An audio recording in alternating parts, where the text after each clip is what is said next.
আসসালামু আলাইকুম ওয়া রাহমাতুল্লাহি ওয়া বারাকাতুহু। সম্মানিত দ্বীনী ভাই বন্ধুরা, আজকে আমাদের আলোচ্য বিষয় মাগফিরাতের দশকে যে দোয়াগুলি বেশি বেশি পাঠ করলে মহান রব্বুল আলামিনের তরফ থেকে মাগফিরাত বা ক্ষমা লাভ করা যাবে সেই সম্পর্কে। প্রথমে শুকরিয়া জ্ঞাপন করি, আল্লাহ তাআলা আমাদেরকে মাগফিরাতের দশকে রোজা রাখার সৌভাগ্য দান করেছেন, আলহামদুলিল্লাহ। আমরা পবিত্র কোরআনে মাজিদে বর্ণিত দোয়াগুলো এই দশকে আমল করার চেষ্টা করব। ওমা তাওফিকি ইল্লা বিল্লাহ।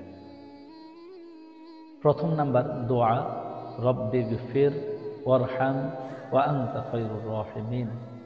অর্থ, হে আমার প্রভু, আমাকে ক্ষমা করুন এবং আমার উপর রহম করুন, আপনি তো সর্বশ্রেষ্ঠ রহমকারী।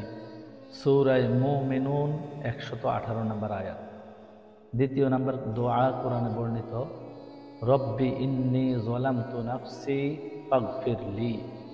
অর্থ, হে আমার প্রভু, নিশ্চয়ই আমি নিজের উপর জুলুম করে ফেলেছি, অতএব আপনি আমাকে ক্ষমা করুন।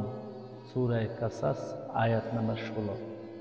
কোরআনে বর্ণিত তৃতীয় যে আয়াতটি পড়ব, যে আয়াতটির আমল করে হযরত আদম আলাইহিস সালাম আল্লাহ তাআলার কৃপা লাভ করেছেন, রব্বানা যালামনা আনফুসানা ওয়া ইল্লাম তাগফির লানা ওয়া তারহামনা লানাকুনান্না মিনাল খাসিরিন।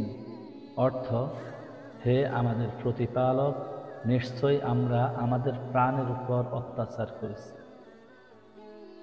আর যদি তুমি আমাদেরকে ক্ষমা না করো এবং আমাদের প্রতি কৃপা না করো, তাহলে আমরা অবশ্যই ক্ষতিগ্রস্তদের অন্তর্ভুক্ত হয়ে যাব। সূরা আরাফ আয়াত নাম্বার 23। কোরআনে বর্ণিত আরও একটি দোয়া, যে দোয়াটি হযরত ইউনূস আলাইহিস সালাম মাছের পেট থেকে আল্লাহ তাআলার কাছে করে মুক্তি পেয়েছেন।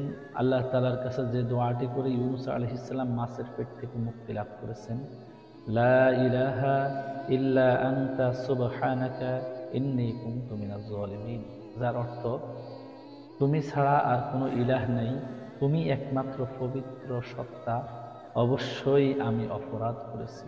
সূরা আম্বিয়া আয়াত নাম্বার 87। এছাড়াও বর্ণিত আরও বহু দোয়া রয়েছে, আরও বহু ইস্তিগফার রয়েছে।